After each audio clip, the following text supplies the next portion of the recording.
Hey, Pepin. Yo, yo, yo, yo, yo. You know, I've been thinking a lot lately about greetings. Greetings. Like, Hmm. hello, how are you? Bonjour. Yeah. Yeah, just like that. Like, hello. Hey. Oh, that reminds me. There's a meal delivery kit. It's called Hello Fresh, and I use it, and it's really good. Oh, does it like talk to you when it gets there? Like, is it like, hello? And that's why they call it that?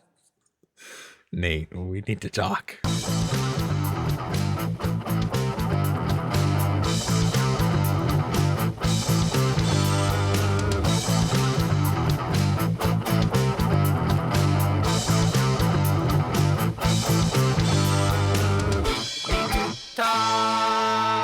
Welcome back. So glad you guys could join us. I am here once again with my best friend Nathan. Pepin, how's it going today, Pepin? Yo, yo, I am here and I'm ready for an excellent conversation about stuff. If I didn't say it, I'm good. How are you doing, Meter?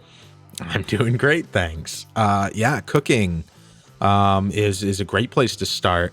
I mentioned HelloFresh. This is not hashtag sponsored ad.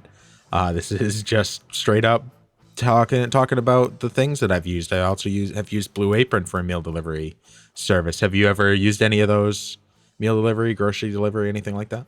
I can't say I have. I mean, I'm a little bit interested in them. My main concern with them is that they wouldn't have enough food to fill me. And also, they Mhm. put lots of stuff in there I don't like. So those are my main two concerns, but I'm intrigued. That's super fair. Um, I mean, most of those fears aren't as much of a concern. Because every week there's like 30 different options to choose from, and you choose the four, whatever, however many meals you want delivered that get delivered. So you can almost always find something you like. And completely honestly, I've probably done 100 different meals I've cooked, and of that 100, like 10 of them, I was like, oh yeah, I know I'm gonna like this, and the rest I'm like, there's no way I'm gonna like this. Mm-hmm. And of those, there's probably two I haven't liked. So Mm-hmm. even when I'm like, there's no way I'm gonna like this, I end up liking it. Interesting. Now, what made you think to try out one of those services? Oh, laziness. Like, A couple of things. Trying to eat a little bit better. mm-hmm. I found I was using like Grubhub or one of those. I use DoorDash, but one of those other types of meal delivery services where they go to they drive to the restaurant for you and bring you stuff. Too much, and I hate shopping at a grocery store. So this kind of took the need of that away. So now I literally never, if I didn't want to, I could just never leave my house and I'd be fine. Mm-hmm. It's kind of interesting to think about that a little bit because if you think about humanity in the past, like the biggest part of your life was foraging for foods. I mean, Hmm. there's other stuff too, but that was like the major component is going out, trying to find some berries, twigs, or meat, or just anything. And now you don't have to really concern yourself with that. It gets foraged for you and brought to your door. Yeah, which is really nice. And the other part was like eating a little bit more healthy, which was really which was becoming more and more important to me as I was trying to continue to lose weight. And this gives me the option to eat a vegetable with every meal, and it tells me how to prepare it and what it goes with and all that stuff. So Hmm? that's really nice. And learning how to cook Hmm. stuff I wouldn't normally cook. That's also really nice. Now I've cooked a ton of different things. Hmm. Well, one thing that you brought up there is it makes it incredibly easy to be lazy. Hmm. And in a weird way, that kind of works to your advantage if it's healthy food, because Hmm. if you get the healthy food delivered to you, now you don't have to really think about what you're getting. It's already healthy, and it decreases the amount of lazy inertia, to Hmm. avoid doing that. If that makes any sense. No, it definitely does. Because and it's not like me. I'm never actually being lazy. It's just more about not going out and like spending. It's more about like where I'm spending my time. And I would rather be spending my time working on a project or something like that rather than doing the grocery store forage, Mm. waiting in lines, all of that stuff, having to plan out meals. Like I don't have to have headspace for that stuff anymore Now it's all, I just pick the meals and it's delivered to my house, and it's healthy already. It's already portioned out, so I don't have to like be like, okay, how many calories is this portion? It tells me right on it. This meal is 800 calories. This meal is 1,000 calories. So I know right out the gate exactly what I'm getting into. I can balance my diet better in a more healthy way. It's, for me, it works very, very well. It makes a lot of sense. And I do kind of agree with your point about like being efficient with time. It's like something I do with my girlfriend is whenever we eat, we watch something on TV. Yep. There's this idea of like, you should have dinner at the table and stuff like that. But I think that's really stupid because when you have dinner at the table, like unless there's like a bunch of people there, like you can't really talk to each other. You're both just stuffing your face, right? So it's best to be time efficient and like eat while your mouth is full and watch something. And then, after you're done eating, you talk about the thing, right? But Yeah. to me, it's I don't, just to make sense.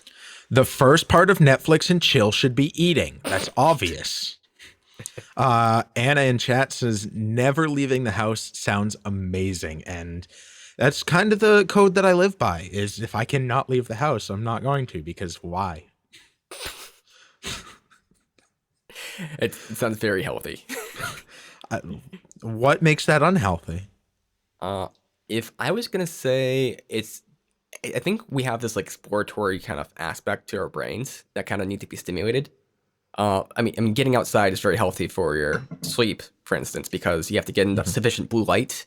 And if you're always inside, it can affect your depth perception, eyes, visual.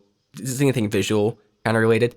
And then there's a social ability aspect. But I just think, basically we need to explore a tiny bit. Maybe not as much as we used to, but you have to have a little bit of that to kind of fully be healthy. I have a small house, so depth perception's irrelevant. I don't need to see any depth. Everything's right in front of me. On top of that, I get plenty of social interaction. Look at this right now. Whoa, I'm interacting socially. This is great. And guess where I am, Nate? I'm in my house looking at a blue screen. No, I do go for a minimum mile a day, be it a walk, a run, whatever. That's getting my exercise, getting outside. I worked in the garden some. Which you could say is still, at my house. And when I'm going for a walk, it's down this road that is there's very few cars on it. Maybe I'll see a car in the time that I walk the mile. So, it's all still relatively like at my house. It doesn't mean I won't leave. It doesn't mean I'm scared to leave or I absolutely hate it. It's just very draining for me to be out in public with everybody's weird energies. I'd much rather just be chilling in my own space. Like I feel more charged, more engaged with the world when I'm not directly in person interacting with the world. I could definitely see that. Like for me, I do my grocery orders online with like Walmart pickup. Yep. It's free, and it's mostly because whenever I go to Walmart, I just get like angry. Like I just hate people. I thought you were going to say you buy like more things because you're physically there seeing them, but no. I just don't like looking at people. Well, okay, so I'm going to describe an experience everyone has had here, but Yeah. you go to Walmart or you go to any grocery store, and it doesn't matter where you're standing, you're in somebody's way. Yeah. If you keep moving, someone's going to be in your way. It's just inevitable, and then people are just fucking idiots. Like they will always just like be doing stupid stuff. They will just be standing there talking, blocking the way, and you can't get to the stuff. And what should be like a 10-minute grocery trip turns into like a 20-minute grocery trip. And you either have to be super aggressive or you can just be like the old lady and just kind of go around. But then people still give you like stink eye. And also the people that shop generally are not enjoyable. I don't know. If you go to like a Okay, keep going. Okay, if you go to like a smaller place, so like around here we have Hannaford, which it's a bit pricier, but less people are generally shopping there. You can kind of avoid some of that. And also the people who shop at Hannaford usually tend to be a bit more on the polite side. So that's less an issue, but you're paying a higher price and a higher premium. But I think just avoid all that kind of stress and like I don't want to leave shopping just being angry. So I order online, and that's my solution to it. Yeah, Hannaford does have it going on. With that said though, there's something about shopping in person too that I've noticed, and that's when I went to Walmart to shop for my groceries, the prices there are cheaper, but I would always end up spending more money there, even though it's cheaper than if I go to Shaw's and shop. I end up with a smaller ticket, even though things are more expensive. And that's always super interesting to me. What do you think that is? I don't know. Maybe I'm being tricked into thinking like, oh, this is such a good deal, I need to buy it. So buying things that at another store I'd be like, that's not a good deal, so I won't buy it. Or maybe it's something about the psychology of how they do their business, which is probably is something to that as well, because Walmart's has the money to put into like how they organize their shelves and where things are placed and things like that, and the research behind that. And maybe that Walmart has a different selection of things that I'm more likely to buy than Shaw's does. For me, I think it'd probably be the price. Because I think I might notice that myself to some degree, unless I'm just blind shopping, like if I don't really care. But I find myself shopping at Hannaford. I'll just be very wary of everything I add to my cart because I just know it's going to be a lot more in the end. Like I always get a little bit surprised, so I'm always a little bit careful with that. So that's what I think it would be for me if that happened, which I have seen it happen. Fair. And I mean, I think that's it's probably not an uncommon thing, but that's always just super interesting to me. So this also helps. The final thing that I'll say for a meal delivery service is it's the same price every week, and it has cut down on my grocery bill because now I'm not going to the store and making impulse purchases. I'm not. This week this is more expensive than this, or I don't have to think about any of that. It's all every week I know exactly what I'm paying, and it's the same exact amount every single week, which is very nice for budgeting purposes. I'll have to look into that a little bit more because it might be something interesting for me and my girlfriend to kind of take up. Yeah. I think anytime you have one of these services, they give you like, give this free box to your friend and stuff. So if anybody is interested in trying it out, I think I can give free boxes or something. Again, I'm not paid to promote this. I'm not trying to do a paid promotion of any sort. Just trying to offer that up if someone wants to try it out. I'm happy to help however I can. But it is nice. It does mean that I'm cooking every meal. I'm not getting any frozen chicken nuggets I can pop in the oven and just eat. So it is more involved. I have to have dishes every single time I want to eat something. Mm-hmm. Yeah, that's the big cost with those sorts of things. But it's also a benefit. I was thinking that it's like the food that we eat a lot of times, like part of it is that we have so much choice with what we eat.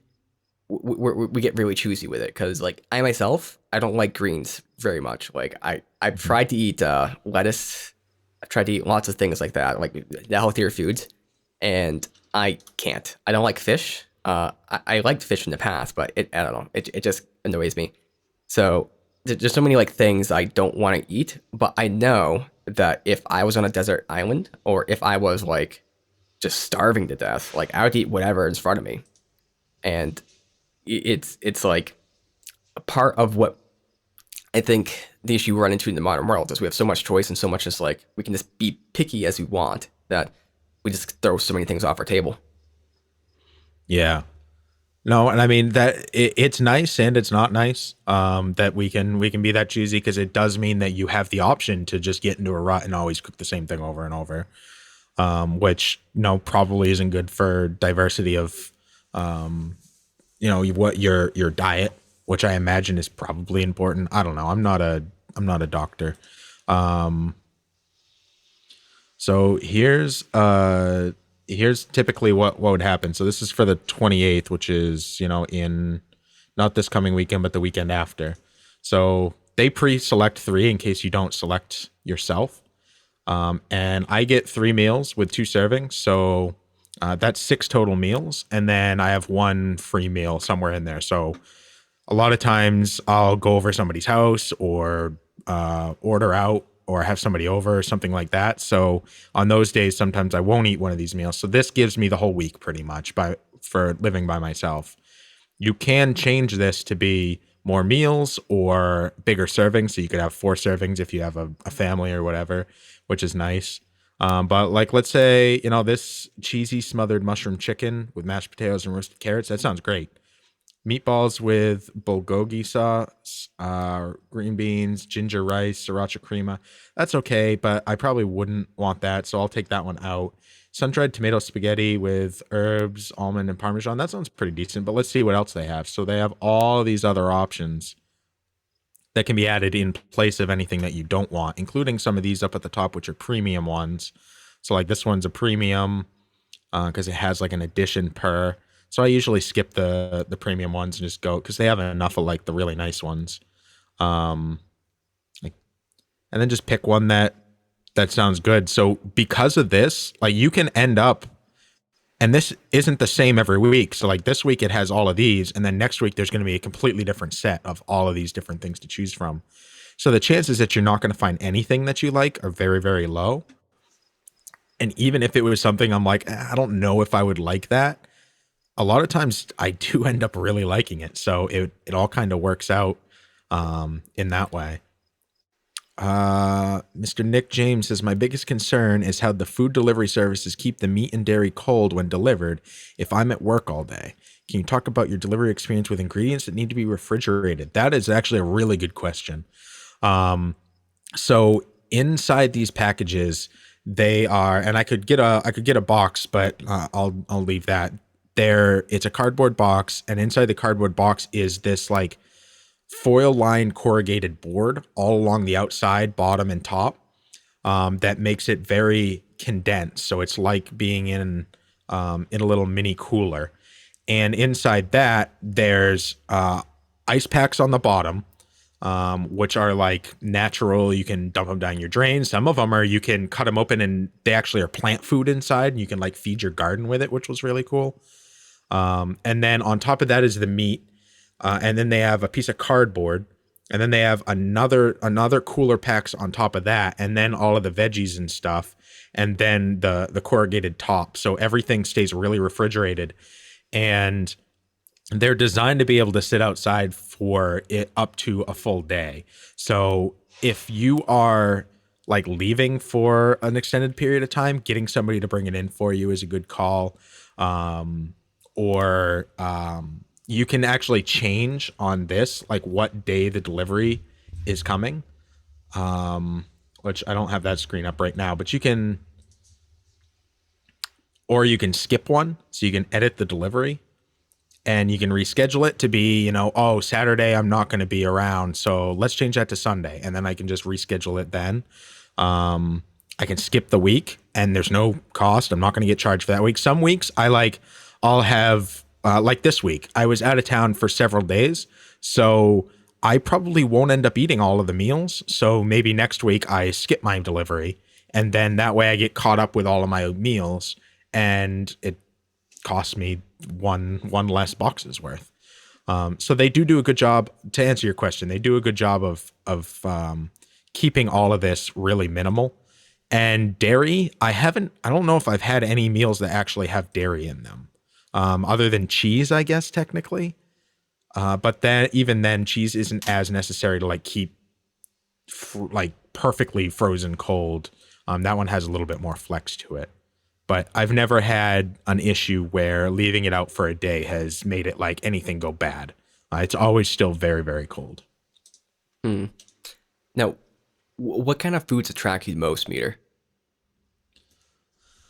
I usually end up getting one of the burgers at least every other week. They always have really good burgers. I usually like to have something with a pasta because it's usually a little bit quicker, and it tells you as well like how long it takes to make. Like this pasta is 20 minutes, whereas this cheesy smothered mushroom chicken is 40 minutes. So it tells you like how long those things are going to take. So I usually try and find a balance where I have one meal that's a little bit quicker, one meal that is something that I like and guaranteed I know I'm going to love. And then one meal that maybe is a risk. Maybe it's a little bit more risky. There's a chance I won't like it, or it's harder to cook and there's a chance I F it up, which I've never messed up any of them. The only time I did was last week, actually. And it was because I got distracted while I was cooking and I burned something because I left it in for twice as long as I needed to. It was nothing to do with the recipe. It wasn't difficult. I just didn't set a timer and screwed up. But I try and diversify, not 3 chicken meals, not 3 pork meals, like one of each maybe. I try and mix it up while also doing stuff that I think I'm going to like. And a lot of times I get surprised. Mm-hmm. A lot of the foods I find myself gravitating towards, I don't have one of these services, but so I like meat a lot. I would buy steak a lot more if it wasn't so like expensive. Yeah. Like, steak is probably my favorite like food of all time. Chicken is pretty great. Chicken is a weird one though, because it really depends on how you cook it. Because you can have really good chicken, or you can have like kind of like meh chicken. You can also have bad chicken, but it's usually like meh to really great. Like chicken parmesan is just like amazing. Yeah. Or chicken parm is really good. Kentucky Fried Chicken, that's also really good too. So chicken's another great meat. I like ham quite a bit. Like I like most any meat. Sausage a little bit less, but sausage can be really good too. If it's a real good sausage, I think it can be incredible. Yeah. Eggs are great. I'm huge into cheese, like most any cheese really, but I think cheddar, Swiss, provolone are my favorites. And like whenever I make like eggs, I put like 3-5 slices on there. Yeah. And I make quite a bit of eggs, by the way. And so a lot of those things, I don't like milk, so it's kind of strange because a lot of times like there's a base ingredient, let's say like milk, which milk gets made into cheese, and there's other stuff that goes into it too, but I don't like milk as much. Milk is okay if it's like sugary, like with cereal stuff, or like chocolate milk, but I don't like milk by itself. Yeah. And same kind of goes for like some other stuff, like I could say I don't necessarily like tomatoes, but I like salsa. I like marinara sauce. I like tomato-based products a lot of times, but I don't think I'd eat like a raw tomato itself. Yeah. But there's so many different foods. Like usually it's gonna be salty. Like I love bread, pretzels. I don't like sweet stuff as much. But if I was to go for anything sweet, it'd be something like hot tamales or what's the other thing called? Swedish fish. Swedish fish are great. I mean, those are definitely just pure sweetness. Yeah. But I hate veggies. Veggies are so fucking tough to eat. Yeah. I mean, having veggies paired with the right thing is really important. And like just finding a couple that you actually do like, but if it's part of like a meal, I usually find it much easier to eat that. And I definitely like salads. I could eat a salad any day. They're just a lot to make because you have to cut up like all the vegetables. I don't like just like a really super basic one. So that's kind of my bad on that as well. Memory I have from time with you is like when we were like in, I think it was middle school, maybe high school if it was early high school. But I went over to your place and your mom and dad were making dinner and we had it kind of outside, or maybe it was a dinner, maybe it was a lunch, I don't know. But it was all right. But there's a big salad meal that your stepmom had, and she was kind of trying to get me to eat it. So I started kind of eating it, and it's like I was just like kind of throwing up in my mouth essentially. Yeah. And then she left for a little bit, and then everyone at the table was like, "Okay, you know what to do, right?" It's like, "What?" It's like, "Okay, come with me." You took me out to the woods, and we just threw out in the woods. No, don't remember that, but I'm not doubting you. I'm just saying I personally don't remember that. Yeah, her salads are always very over the top, like with Brussels sprouts in them, which I can't stand that shit. And stuff like that. Like they're wicked healthy. But eating them for me, even just the texture, brutal.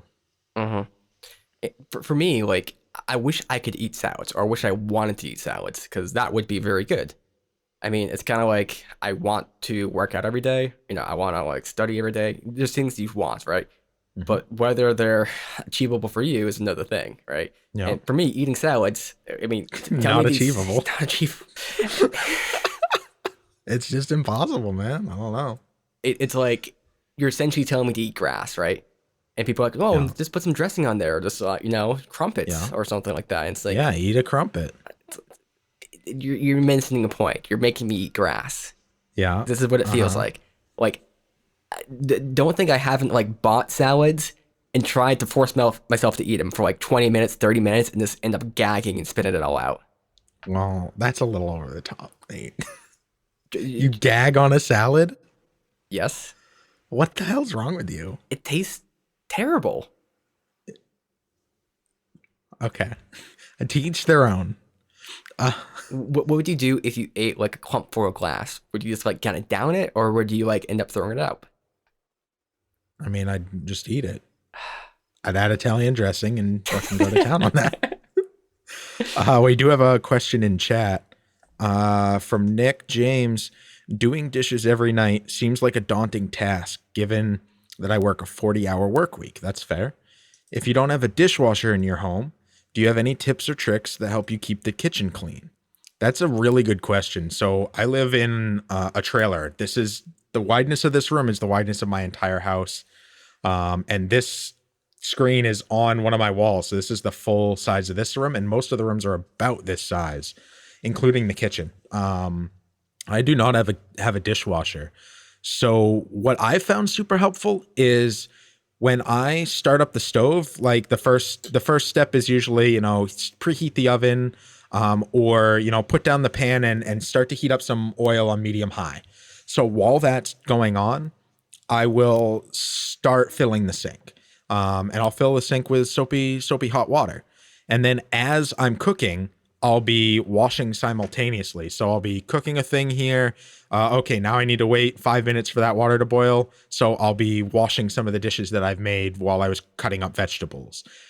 So by the time I'm done cooking, all of the dishes also are pretty much done. And then the last thing I do is I just slip everything in, because one of the worst things about cooking is when after you've cooked, you have like a pan or something that you went and ate and came back and now there's like shit hardened onto it. If you just clean it right away, like everything comes right off. And then you don't have to think about it. So I'm eating while the sink is like draining because I just pulled the plug and everything's fully done. It makes my life way, way easier to kind of cut down on the time there by timing everything out. Now you do need to, this can also help you work on your multitasking skills, which you need to have some of those skills in order to do that, to jump between things, and have timers going and all of that. But I find it very helpful since I work 40-hour a week, probably more. I don't have a dishwasher. That's how I keep everything. And I have a very small amount of space. That's how I keep everything clean and organized, is by doing it live while I'm in the process of cooking. Yeah, I would say just doing it anyway. I mean, yeah, just gotta push yourself through it. I mean, it's like bathing, showering, pooping. Just gotta do it. Can't just like ignore it. That's an awful tip or trick. Thank you. Okay, Nike, calm down. Well, it's one of those things like kind of say with cooking, right? Because or eating, you just kind of got to do it. I mean, you don't really have much choice. I mean, you can hold off for a while, but eventually the time's going to come due for it. And you can wait, but is it going to be harder to wait, or is it going to be harder to just do it right there? I mean, a lot of people they procrastinate and they only do it when it builds up so much, but just kind of keeping up with it's the big thing, because if you don't keep up with it, that's the big problem, I think.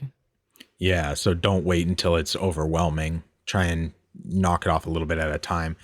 The nice thing about what I do is every time I cook, it's 2 servings. So I eat 1 serving and the other servings for the next day. So I'm only really doing dishes every other day.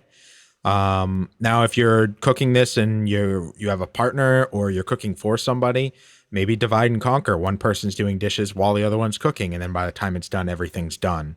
Or one person does the dishes after you're done cooking. There's ways to maybe divide tasks that are like, okay, this week I'll cook and you wash dishes, and maybe next week we switch, or maybe you like that agreement, so you just always do it that way. Um, try and get everybody involved in the process when possible. I'm always talking ideals here. It's not all it doesn't always work perfect. Sometimes I don't do the dishes live. Sometimes I'm just like, okay, I'm just gonna do it and I'm deal with that later, and then I deal with it later, and it's tomorrow problem. But if you can try to cut down on the time, that's how I would suggest personally doing it. A weird tip to motivate people to do things is to increase your disgust sensitivity to something, because a lot of times what motivates you to do something is your negative impact of that thing. So, like some people, they will get motivated to start running or to stop smoking because of the imagined consequence. So they'll start thinking about like dying of cancer, or they'll think about like being 500 pounds and not being able to get out of bed. These different things. You can take little things that just kind of bug you, like maybe just like a dirty sink. Like you can just take that and just start magnifying it and just like really focusing on these little tiny things that kind of bother you, and that will motivate you a bit to kind of keep up with it more. Because the issue with having dishes being backed up is your sensitivity to that disgust or to that mess is too high, or too low rather. So if you raise it, then you're more motivated to do it, just because it's gonna like invigorate you more. Yeah, that makes a lot of sense. Try and kind of manipulate the way that your body naturally responds to things to make it work in your favor. Condition yourself. One thing I find kind of interesting about food is how all around the world there's different types of foods and different things. And of course, like in America and other places, we get versions of these foods that maybe aren't necessarily authentic. So like we think about Mexican food or Chinese food, like they're not real Mexican or Chinese food at all. But we can still kind of get like these little tastes here and these different kind of swaths. And I just find that really, really intriguing, because it's like there's so much variety in food, and it's just incredible that like for something that I guess it could just be endlessly diverse, because molecular chemistry can go like very, very haywire in its probability, different kind of combinations. But it's still just intriguing that there's so many things out there, and each culture has their own kind of like taste for something, and how those tastes kind of evolve over time, and also how your palate, which may have never interacted with this other palate here, let's say a real Chinese palate, like how you can just explore a whole nother world entirely. Yeah. And what's super interesting is that a lot of these are like have their bases, right? So like maybe the base is around rice because that's what's popular, or that's what's Plentiful. available in that culture. Yeah, plentiful. Thank you. Or maybe it's based around wheat because that's what's plentiful, and that can change based on region. And a lot of that becomes like the basis for that culture. A lot of fish in Japan because they don't have a lot of space to cultivate, livestock and stuff like that. Right. Yeah. So like Japan is rice for their base. Wheat is kind of more the Europe kind of area. Corn is kind of more the U.S. Like we have so many corn-based products, it's crazy. And then I think if you go into like South America, that kind of region, it's plantains, which are like a kind of banana almost. Not technically, but they use plantains and everything. And there's all these different kind of cultural staples, which are potatoes. If you go like out west, that's kind of the staple there. And so all these kind of staples create different diets. It's actually kind of interesting because a lot of foods that get really popular tend to be more of like the low class foods, if that makes sense. Like pizza. Pizza was kind of made as like a low class food because it's super easy to make. Just have dough. Dough is really cheap to make. And then you have sauce and just a bit of cheese. And so this is what people just, let's say low, mid class would make on the streets back in the day. But it's really gotten popular because it's amazing. It's a really tasty food for very, I'm not gonna say low effort, but not crazy effort, where you have these other foods for super high grade and kind of really hard to do, like I don't know, 1,000-year-old egg or whatever. 1,000-year-old egg. I'm not interested in that bad boy. That sounds super gross, doesn't it? Yeah. One thing I learned that's kind of gross in general is apparently eating rotten meat was pretty common for a while. I mean, back in the day, it was just kind of a thing you did. Like we think of rotten meat like just as being inedible, but it's really not. You just have to be a bit more careful with it. Apparently, I don't know the full details of it, but they ate a lot worse shit that we don't even comprehend anymore. Yeah, that sounds real gross. Uh-huh. That sounds like no. What kind of food from another culture are you most like say at heart with? I mean, it's hard to say from another culture because like we're American, so like the whole point of America is all of the cultures coming together. So Mhm. that's kind of hard to say. I really love anything seafood, so sushi's amazing. Mhm. I would have sushi every day if it was feasible to not get die of mercury. Mhm. Right, right. Yeah, I myself would say I like Mexican food a good bit, but I would say mine would probably be uh like Chinese food, but it's American Yeah, that's Chinese really food. It's a good. big thing. Yeah, it really is. If you watch any documentary like where they go to China, the food they eat there is like way way different than we imagine. Like they eat a lot of bugs, which I think we should be more open eating bugs in America because a bit more sustainable for the ecology or the planet, and also like it's more uh, economically stable. But we don't. But over there in China, they do it and have no qualms. And I think we should, maybe take that up. But again, I like American Chinese food, but Chinese food, I'd probably have an issue with. Yeah. They also eat some. I don't know. I'm super not picky though. Like I don't choke to death on a salad. So um I like trying new stuff even if it's like, not something I think I'll like. I'll at least try it. And a lot of times I don't, but sometimes I do. Mhm. So I saw my nephew. My nephew is, I mean, his mother's from Mexico, and they actually had a bowl full of like mealworms, and he loved it. And to me, that was just like really kind of disgusting. But Yeah, bugs would be a hard one to overcome. I could see myself going for it.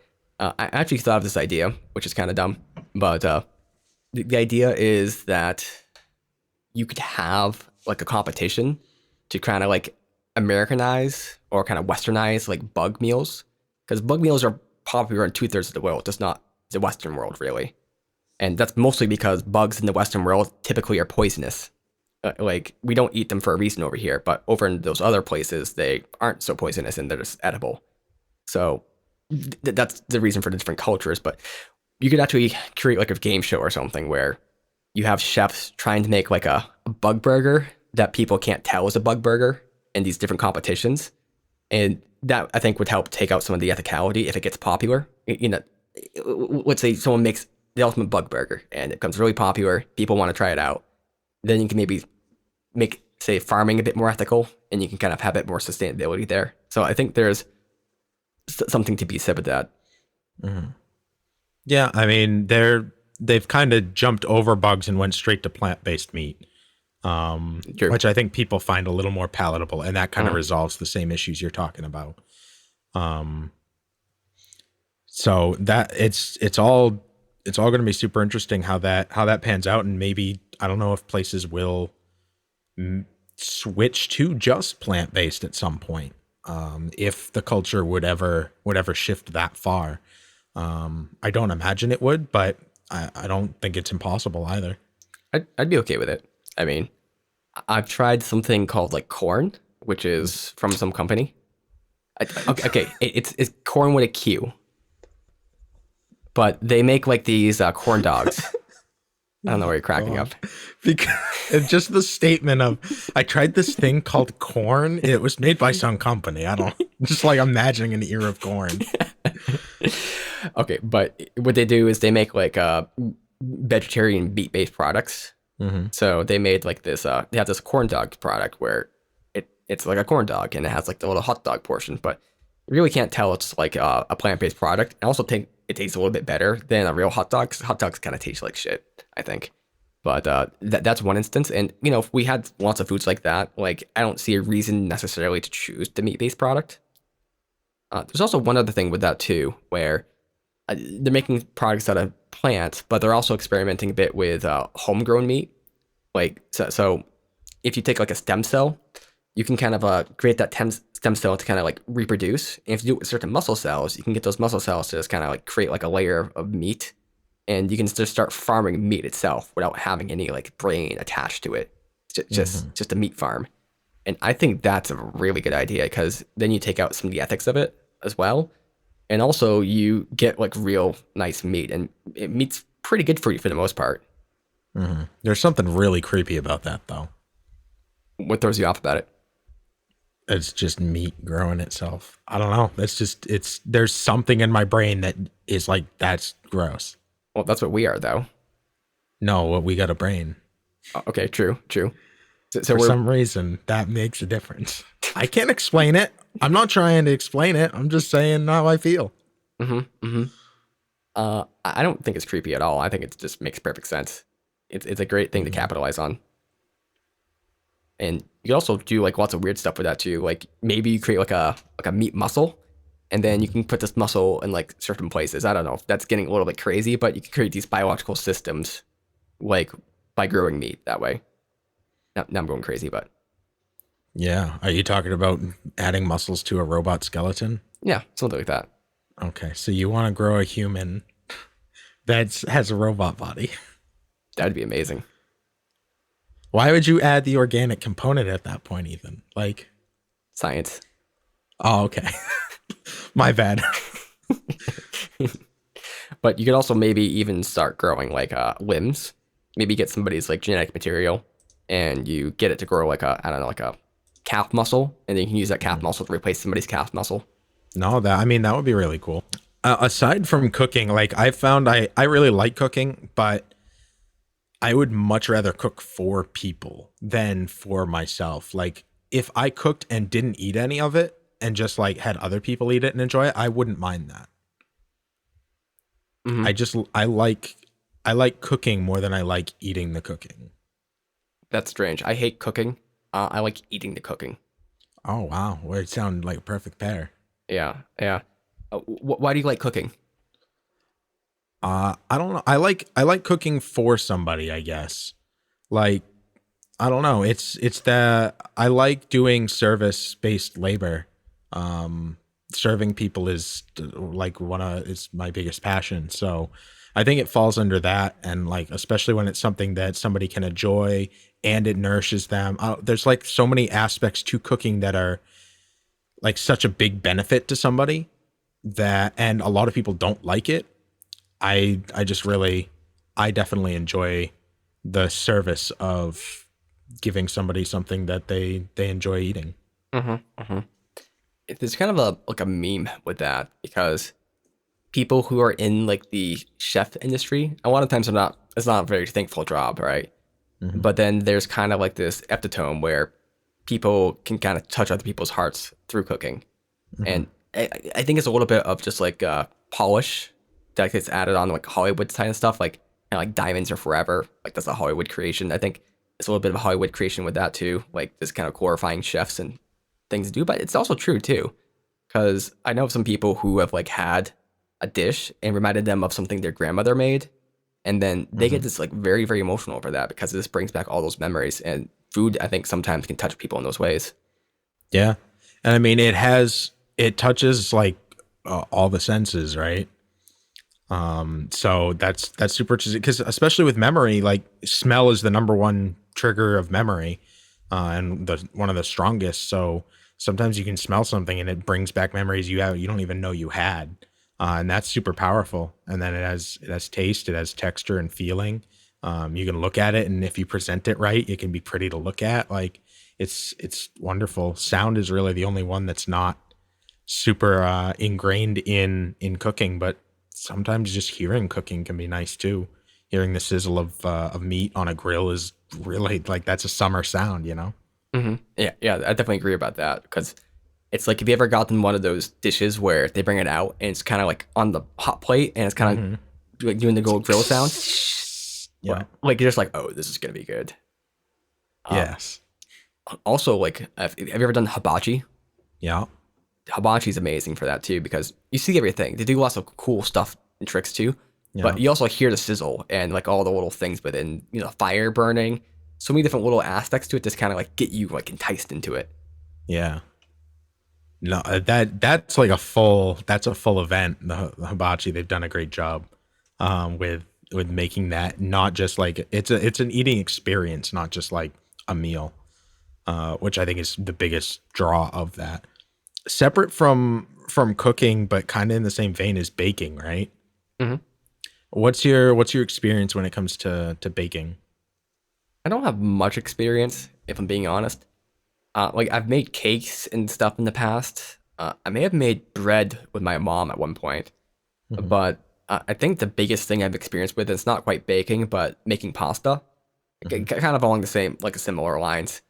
And making pasta is actually pretty fun. Like me and my girlfriend, we did it a couple times, and it's a lot better than store bought. I gotta say that. Like it tastes a lot better. You can Mhm. kind of add just a little bit more salt to it, so it has a little extra flavor to it, and that's a lot of fun. Uh, Baking bread would be great, because I love bread. Uh, Cakes not so much. I'm not like super into cakes, but Mhm. you know, I'd be cool with bread. You have much experience with it? Yeah. What's the hardest thing you've ever baked? Uh, What do you think was the most difficult recipe? Maybe time consuming, like, we're talking just like pastries and stuff, or are we talking like just in general? just in general. I don't know. I try not to do anything too crazy with the recipes. Hmm. Uh, yeah, I don't really have a good answer for that, to be honest. A cake from scratch, I can imagine being difficult, or are you using like a box cake? Uh, it's like a box cake, I guess. So I remember Mhm. doing that. You let's just have like the flour from the stuff. Then you had to add like eggs and some milk or whatever and oil. Yeah, Just mix it yeah. So together. it pre puts in like all of the baking soda and uh, all of that stuff. Yeah, yeah. All of the dry ingredients are already mixed. hmm One thing I looked into making from scratch was like cheese. Hmm. And it seems like the easiest cheese to do that would be mozzarella. Hmm. And so that's something I'm interested in doing because number one, it could give you a lot of cheese. Number two, cheese is amazing. Hmm. Number three, I think it's just kind of badass to make your own cheese. I mean, Yeah, it just put like a stamp on me that says BA. yeah. And yeah, so that's one kind of thing I was thinking about making on my own. The other thing was you can make like certain kind of yeast products, which gets kind of interesting because I've seen some videos on this. Like you can actually grow your own yeast culture, and then Hmm. as you feed it, it actually like grows, like which is really weird. And you can Hmm. add it to like breads and stuff, and that seems really interesting, just from like a science perspective, like what you're actually Hmm. doing. It's just really intriguing. So, but yeah, probably cake, maybe the most difficult thing I've done, but I don't really do Hmm. too much. Is that like sourdough? I think with Yeah, sourdough, you need to like have a yeast culture and all that stuff, and like yeah, a starter. yeah, yeah. I think that's what it was. Yeah, because I saw a couple of different videos, but one was definitely about sourdough. That's for sure. Yeah, right on. How about Yeah, yourself, Peter? I like baking. It's kind of different than cooking because cooking, like, it's a little more fast paced. It's a little less. There's less waiting around, and it's a little easier to like fix things. Um, and I don't know. I find I stick closer to a direct recipe with cooking than I do with baking. With baking, it's kind of like there's a lot of ad lib thrown in. I'm better with substitutions, things like that. Um, so a lot of times I'll get a recipe and I'll just like kind of change it as I'm mixing everything together. I'm like, oh, this feels too thick, so I'll add something to thin it out a little bit, or vice versa. So, or like, oh, I don't like that ingredient, so add something else. Like if it wanted, I don't know, caramel for whatever reason. I don't like caramel, so I might replace it with something else. Or even adding something that has nothing to do with the ingredient, like a cake. I made my own cake from scratch and my own frosting from scratch, and it was a chocolate cake, and I didn't want the just like vanilla frosting. I wanted a peanut butter frosting, so I just added peanut butter to a vanilla frosting thing instead of I cut down the vanilla significantly and added in straight peanut butter and when I was whipping it and maybe a little bit less of something else so that it tasted like peanut butter and it was really good on a chocolate cake or streaming the peanut butter through the cake or something like that. Kind of going, I find it a little easier to do some like improv stuff with baking than I do with cooking. To that point, not quite about baking, but I will make crazy recipes up a lot of time. I mean, they're not like recipes per se, but it's like let's say I'm making soup, right? So I have like the Progresso soup can or whatever I'm making, and so I'll put like 2 slices of cheese in there, let's say provolone, and then what I'll do is I put like a bunch of pepper flakes in there, like the cayenne pepper, and then I do like way too much of this, but it's like there's like coarse ground pepper. I'll put like maybe 10 tablespoons in, which Jesus. is probably too much for most people. That's a ton of pepper. Then some like parsley, some barley, and then some salt and pepper, onion powder. Like I just kind of go crazy with the spices and Barley. barley. Huh. I don't think I've ever used barley in anything. It's a spice. I just put it on. You really can't taste it, I don't think. Okay. But I just kind of add way too much to the stuff. And same with eggs. I'll put that sort of stuff with eggs. So usually eggs is more hot sauce, but like I just kind of go crazy with the spices a lot of times, and it's like I'm making the food to my taste, but I don't think my taste would be anybody else's taste for that. Yeah. Fair enough.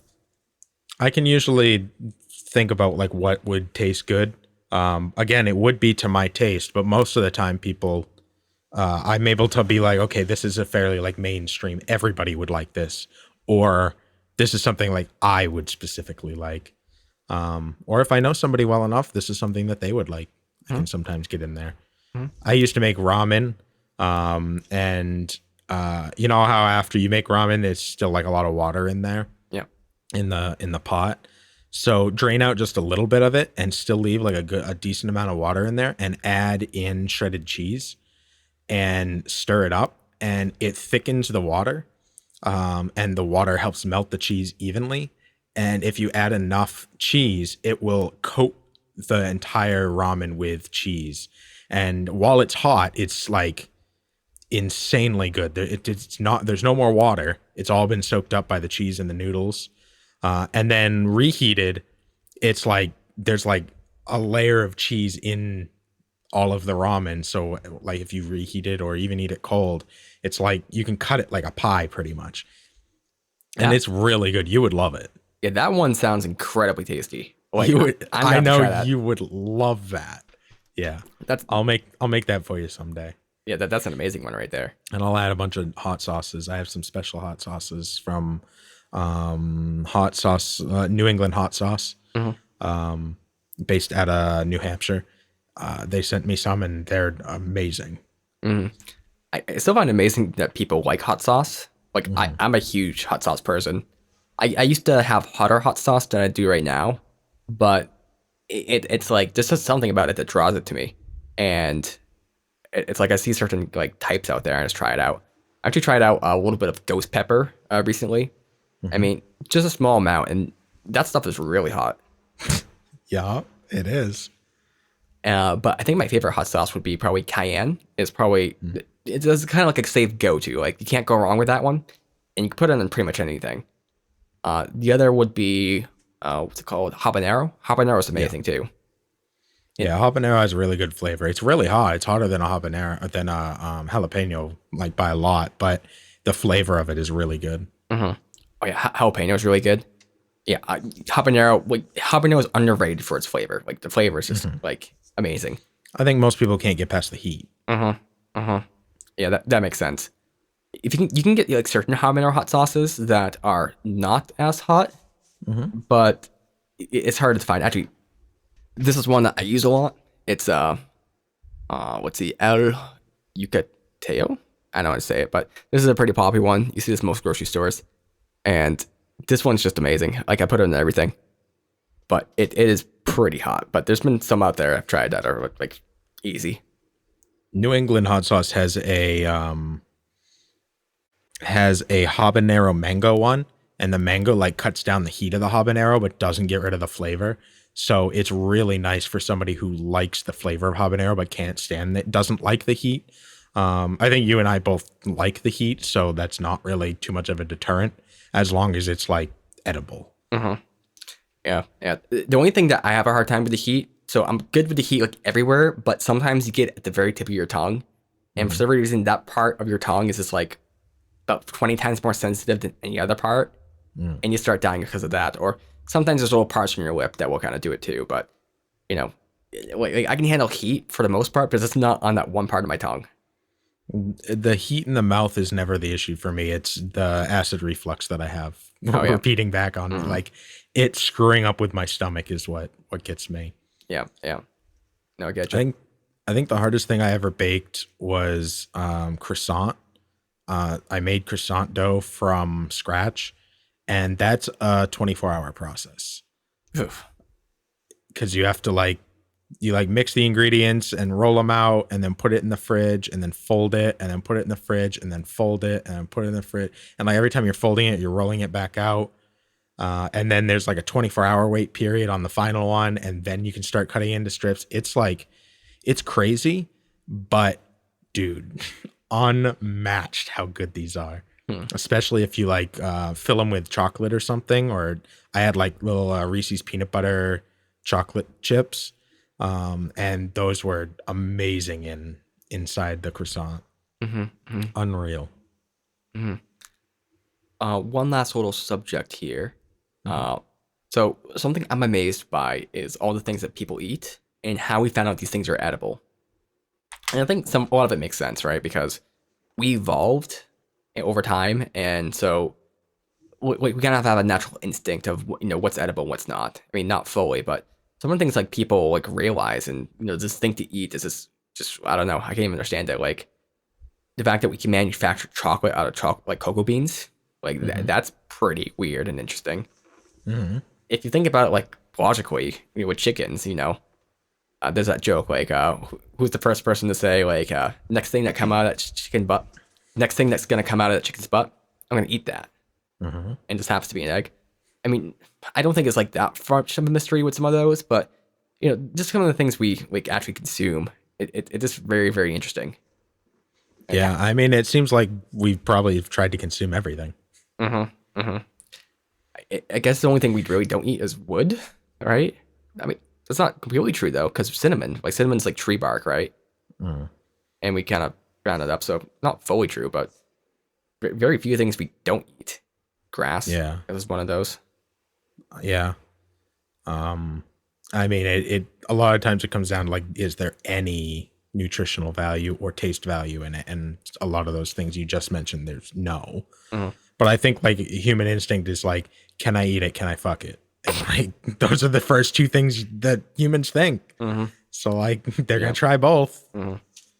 Yeah, I suppose like certain things like grass, like you can eat grass, but if I remember, like we don't eat it because it just takes so much like resources to digest. Like a cow has 4 stomachs just to process that grass, and it does some crazy stuff to it. And there's other stuff like what is it? Koalas eat eucalyptus, and eucalyptus is one of those things. It doesn't have too much nutritional value, and they have to eat a lot of it, and it's just very hard to digest. But they have this very specialized digestive system to do with it. Like that's maybe part of it. It's not that we can't eat it. I guess we couldn't eat rocks, but because there's no value there nutritionally.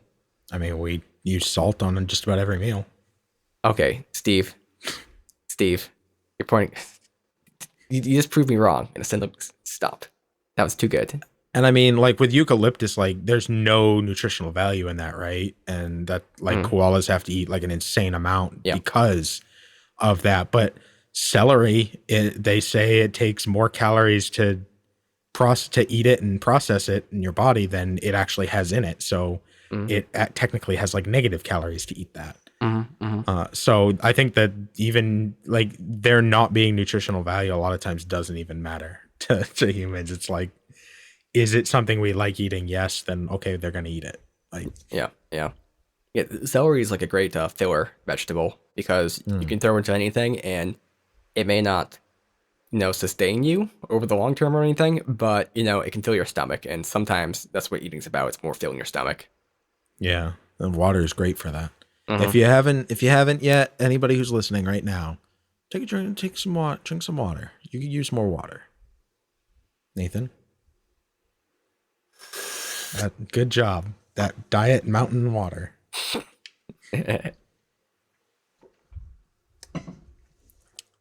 So that was a lot about cooking and kind of food in general. Maybe a little bit about like sustainability. I don't know why, but I've been on this like sustainability kick for a little bit. Yeah, it seems like it. And I don't know. I just get like pissed off with things sometimes. Like we have this can right here, and this is like a Mountain Dew can. Like I don't think this makes sense systematically. Like I think it would make more sense for me to go to a store and like fill these glass bottles that will carbonate. Like it'll clean the bottles and it'll kind of carbonate them, fill it with stuff, and then I can just take it back and reuse the bottles. Yeah. Like I think that makes a lot more sense than like reusing the stuff or like just kind of throwing the stuff out. And so I don't know. It's not even like an ecology sort of thing or like I don't know, like save the world, save the planet. It's just kind of like there's a better way to run this stuff, like more efficient. Like There are stores that do that are like most stores now have like bring your own bags, so you're not walking out with bags. And there are a lot of food stores that you bring your own cart like containers, and you just shovel it with that little shovel into the container and buy your food that way. That way you're not utilizing a bunch of containers and stuff like that. At least there's recycling now though, right? Like that can be recycled and boiled down or however they do it and used again. yeah, aluminum is one of those where it kind of makes a lot more sense because it's very easy to melt down and you can easily remake it into other stuff. There's a lot of things that aren't so easy. Like I think glass is one of those. Like and a lot of plastics. Sand, right? Yeah. I mean, you can technically do it, but it's just not very easy. And a lot of times you're putting more energy in to like recycle it than you're getting out. Like so Right. it doesn't really make Then sense. you're getting in benefit. Yeah. What's your favorite thing to cook? Eggs? I'd probably say steak. Steak? Well, is that your favorite thing to cook or eat? Both. Oh. What's your favorite way? How do you cook a steak? Usually, I kind of let it. So I learned this tip: you let it warm up a little bit before you start cooking it, because then it sears a little bit easier or something. You don't want to cook like a frozen steak. Though probably some person's gonna say, no, you're wrong. You should cook a frozen steak, but get it all nice and seasoned. Just pop it on. I like that like well done, so I just kind of cook it until like it's very good, and then flip it. You well done steak? Yeah. The fuck's wrong with you?